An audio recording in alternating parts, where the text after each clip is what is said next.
Dur, içim doyur atıptırlar odur ha. Hey! Ağzım kovana baktı ekmek. Ayağımızdan yuşurar bulsan ayıcı kadar bul.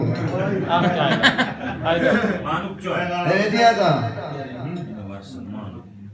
İki tane buluş dostlar kamuklarını alıp kıyafı bre dağladı iş yapıyorum aylık bir noktaya edar. Ay günlü piyade işaret napırın köprüde gavatlaşan kendine ay alıp kıydım atıken ağırlık alım diyse yok dur day bolalan ok deyip. Ay şu günlü gavatlaşıp burun köprüde gavatlaşan ay alıp diyen yank alıp avulonca var ya diye de işe. Kıydım atıken alıp diye balonu ne adı balım diye.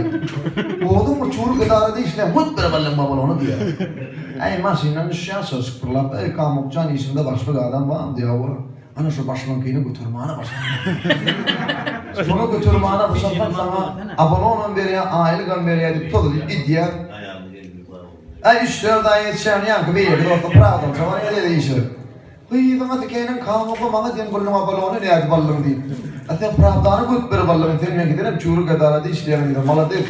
Allukcan da konu kârım barak beni. Oğuzmu unutmadım şu kıydım atıken başlık adam kini götürmeyene başarmalı deyip.